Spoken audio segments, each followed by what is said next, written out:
Muchas gracias, señor magistrado, por su ponencia. Invitamos ahora al podio a Francisco Humberto Morales, presidente del Tribunal Constitucional de Perú. Él nos presentará la ponencia del precedente constitucional vinculante y su aplicación por el Tribunal Constitucional del Perú.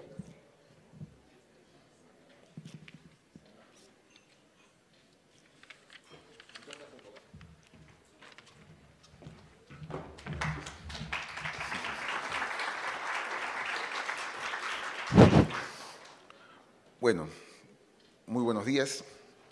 Para mí es un gran honor estar en la Conferencia Iberoamericana de Justicia Constitucional. Es la primera vez que participo y en mi condición de presidente del Tribunal Constitucional tiene una mayor relevancia para mi país y para mis colegas magistrados del Tribunal Constitucional del Perú. Yo quiero agradecer, en primer lugar, al presidente Ali y a todos los magistrados, a los 9 magistrados de la Corte Constitucional del Ecuador por esta magnífica organización. Y ayer nos comentaron el tiempo que demanda la organización de este evento. También, en segundo lugar, a nuestros queridos amigos de la Conferencia Iberoamericana, a mi querido amigo Enrique, al señor presidente del Tribunal Constitucional Español, que el año pasado me recibió tan calurosamente en España, al magistrado Campos y a su secretario general. Y también quiero hacer una mención especial al vicepresidente del Supremo Tribunal Federal del Brasil. Para nosotros es un honor que esté en nuestra hermana República del Brasil, aquí en nuestro continente latinoamericano, participando de estas conferencias. Y ciertamente a todos mis colegas magistrados de República Dominicana, Costa Rica, Panamá, Guatemala, Colombia, en fin, Honduras, no sé si me falta alguien, Bolivia, ¿no? Estamos todos hermanados. Entonces, estoy muy contento por ello. Sin más preámbulo, ¿cuántos minutos me da? 15. ¿Ya cuánto llevé? 1 minuto, 2 minutos. Ya, está bien. Voy a ceñirme al tiempo. El tema del precedente es un tema apasionante desde el punto de vista académico, doctrinario, pero a quienes ejercemos la jurisprudencia y el juzgamiento diario, ¿no? Aquí es donde vienen los problemas, en la práctica. En la práctica podemos decir que en América Latina, o quizás en Iberoamérica, no me atrevo a decirlo, nosotros aplicamos la técnica del precedente como lo hacen los norteamericanos, solamente por dar un ejemplo. Ese es el mecanismo. Entonces, una primera condición básica para abordar estos temas es reflexionar sobre nuestra tradición jurídica en nuestro continente. A veces, cuando queremos importar figuras, terminamos haciendo nuevas construcciones que pueden ser cuestionables. Y ese es el ejemplo que yo les voy a dar en el caso peruano. Yo soy un crítico de la forma como el propio Tribunal Constitucional, que ahora presido y que a veces tengo que firmar los precedentes porque estoy vinculado y obligado, pero desde el punto de vista académico tengo ciertas críticas. Entonces vayamos de lleno al tema. Entonces existe, en el caso peruano, un Código Procesal Constitucional que ha incorporado la figura del precedente constitucional con una regulación muy específica. Eso está en el artículo 6 del título preliminar del Código Procesal Constitucional. Pero antes debemos ver cómo es el precedente en la tradición, ¿no? Es una tradición, no está regulada, es una práctica. Un segundo juez ve hacia el pasado y encuentra una jurisprudencia que puede aplicarle en el caso concreto. A eso se resume todo. Pero eso no tiene por qué estar regulado necesariamente, pero en el caso peruano sí lo hicimos. El legislador del Código Procesal lo hizo. El rasgo definitorio del precedente es que es flexible y dinámico.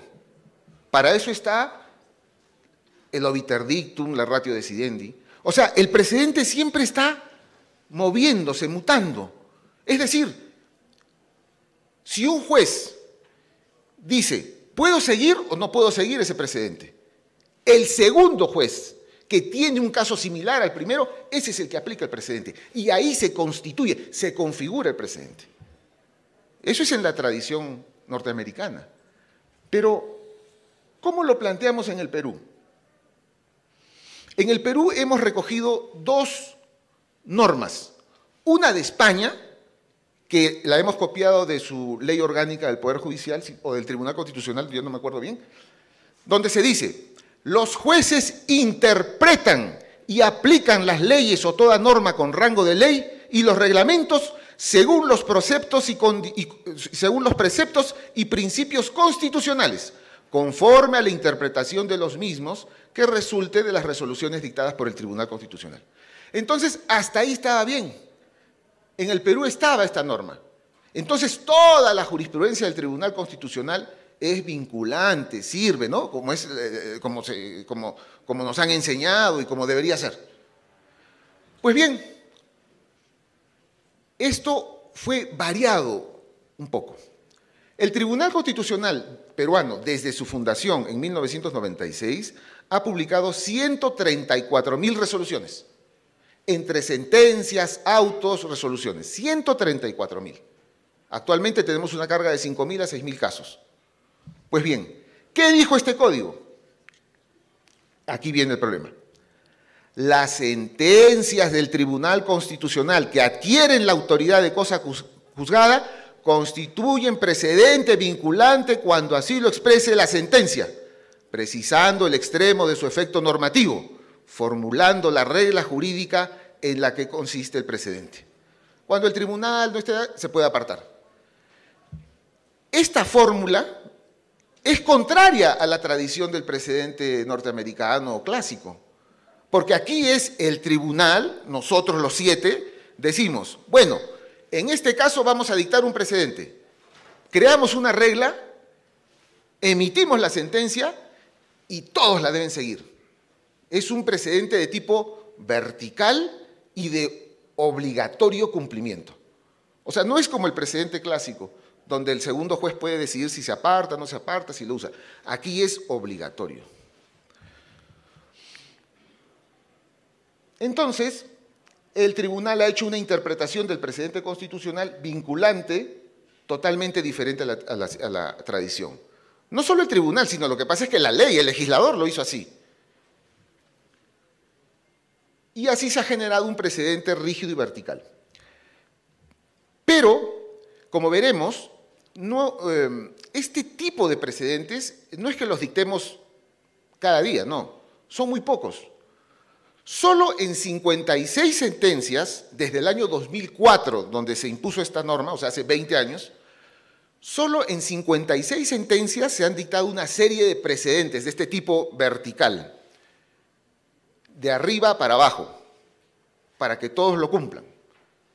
Y en esas 56 sentencias, claro, una sentencia puede tener un solo precedente, otra sentencia puede tener 15 precedentes, o sea, 15 reglas que crean. Entonces es variable, ¿no? Aquí está una estadística. Del año 2005 al 2007, cuando recién se dictó la norma, el tribunal tuvo no sé cómo es, un empacho, ¿ya? Por no usar otra palabra más fuerte, ¿no? Un empacho de sentencias que dictaban precedentes. 30 sentencias, del 2005 al 2007. Desde 2007 al 2014, 14 sentencias. Del 2014 al 2022, 7 sentencias.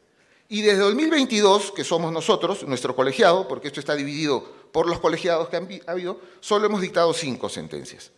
Claro, como yo estaba en la presidencia, yo le digo, no, pero no hay necesidad de dictar, ¿no? Y como se requieren 5 votos, ¿no? Entonces, ¿por qué? Porque yo creo que esto tiene que ser usado de una manera moderada. Aquí está la estadística. ¿Qué temas se han abordado? Porque eso es lo importante, ¿no? Uno dice, ya dictan un precedente, ¿pero de qué? Aquí se han tocado temas interesantes, relevantes. Ayer, la Corte Constitucional del Ecuador, Colombia. Bueno, los temas que usó el tribunal en su primera etapa fueron temas procesales. Temas tributarios 1, libertad de tránsito 1, procesales penales unos pocos, laborales varios y pensionarios.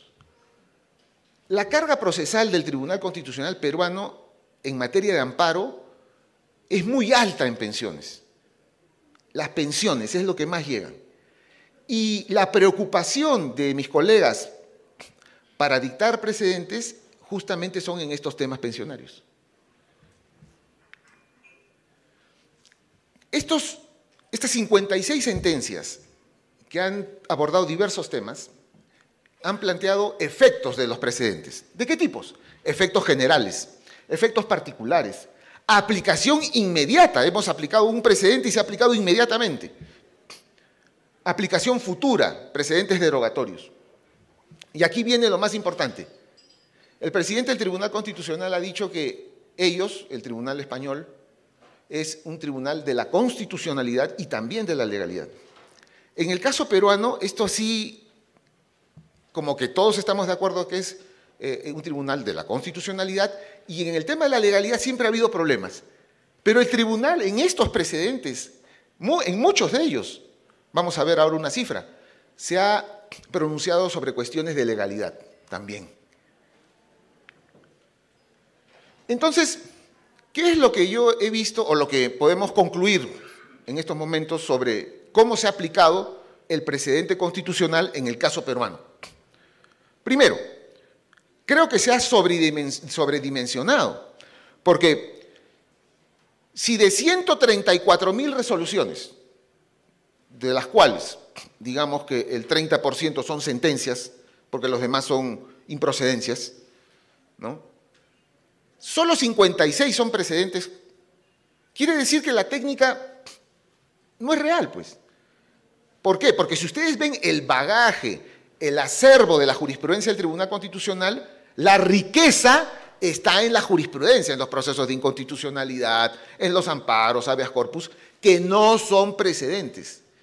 Entonces, cuando en la tradición estándar, básica, de uso del precedente, ¿qué caso vas a citar? ¿Vas a citar un caso simple? No, vas a citar un caso relevante, importante, que cambia la jurisprudencia o que se pronuncia sobre algo novedoso, nuevo. Entonces, por eso digo que la jurisprudencia del tribunal es mucho más rica en criterios jurisprudenciales. Entonces, esa es una discusión teórica que yo tengo ahí en el Perú, porque muchas veces le dan mucho énfasis al precedente. Pero en realidad lo que importa es la construcción jurisprudencial. Eso es lo que importa.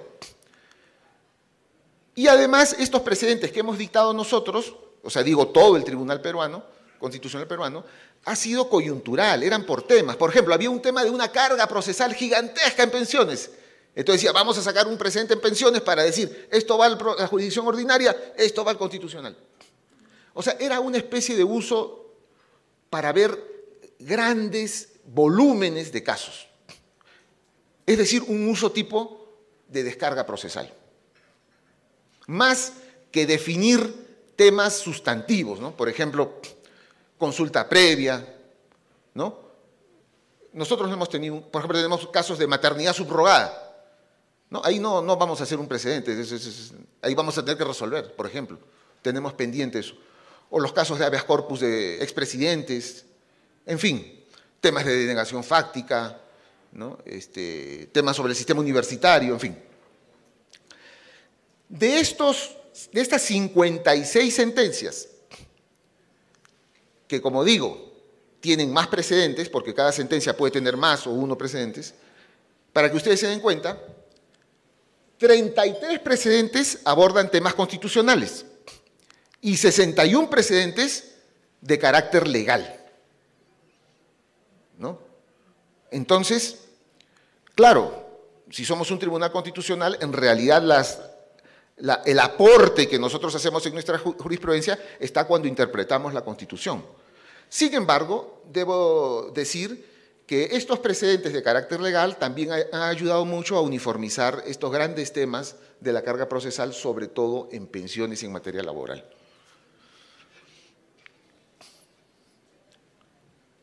Entonces nosotros, o yo hemos propuesto que para efectos de dictar estos precedentes, primero siempre debemos ver cuál es nuestra función, la del Tribunal Constitucional. El respeto al derecho de acceso a la justicia, porque hemos dictado precedentes que han sido un poco complejos, porque se aplicaban de forma inmediata y esto afectaba el acceso a la justicia de la gente. Respeto a la protección de los derechos constitucionales, a la finalidad de los procesos constitucionales. Y aquí viene el punto más polémico. Cuando se dictan estos tipos de precedentes verticales de arriba hacia abajo, ¿cómo queda la independencia de los jueces? El Tribunal Constitucional peruano es un tribunal de cierre, somos 7 magistrados y tenemos 2 competencias principales. En instancia única vemos los procesos de inconstitucionalidad y los conflictos de competencia y en última y definitiva instancia las acciones de amparo y habeas corpus. Es decir, todos los amparos en el Perú y todos los habeas corpus se inician en un juez de primera instancia. Pasa a una sala de segunda instancia y si se deniega el amparo llega al tribunal.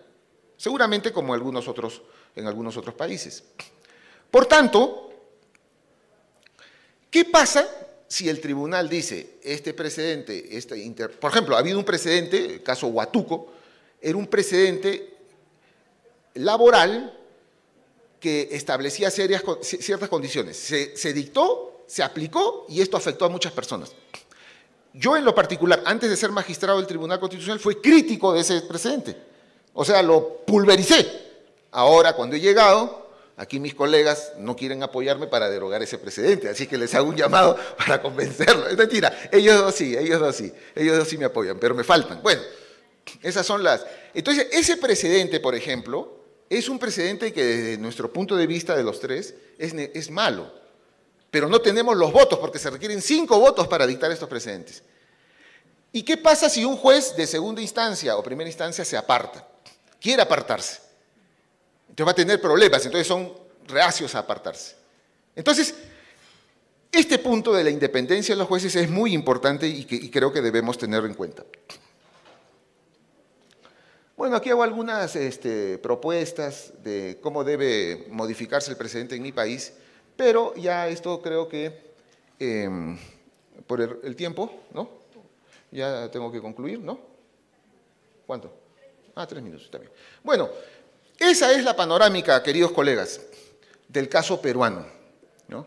Tenemos un precedente, yo diría, rígido, es un precedente vertical, de arriba hacia abajo, nos da un gran poder, ¿no? Yo recuerdo que un magistrado, cuando yo fui funcionario del tribunal, un magistrado me dijo, pero está bien, el legislador nos ha dado esta función, con esta función nosotros vamos a decir cómo deben hacer las cosas. Esa era la visión de él, ¿no? Porque se le entregaba un gran poder. El tribunal, como ustedes han visto en las estadísticas, lo ha usado, en un primer periodo lo usó bastante, luego ha ido reduciéndolo, ¿no? Entonces, ahí está la práctica. ¿Ha servido? Sí ha servido para poner orden en algunas cuestiones de grandes grupos de casos, pensiones, por ejemplo, pero no lo usamos mucho. Ahí están las cifras. La mayor cantidad de casos los resolvemos con nuestra jurisprudencia y se sigue, se respeta y se cumple. Y una última reflexión, que en el caso peruano yo me he preocupado y nosotros nos hemos preocupado, que fue un tema que se conversó el día de ayer, que es el de la ejecución de las sentencias del Tribunal Constitucional, sobre todo en los casos polémicos. Últimamente en el Perú hemos tenido casos muy conflictuosos en temas de poderes. Por ejemplo, un abogado salió a la televisión y dijo, no, esta sentencia no se debe cumplir, y la rompió, ¿no? Hizo su show. Pero no, nosotros nos preocupamos de que se cumplan. Por eso nosotros debemos tener también el suficiente realismo para que las decisiones que dictemos se cumplan, ¿no? Y hemos tenido casos así problemáticos, duros, ¿no? Con el poder de turno. Pero en fin, eso es lo que tenía que presentarles, ¿no? Y agradezco la mención del colega de Colombia. Con mucho gusto voy a aceptar su propuesta para la segunda edición de mi libro. Muchas gracias.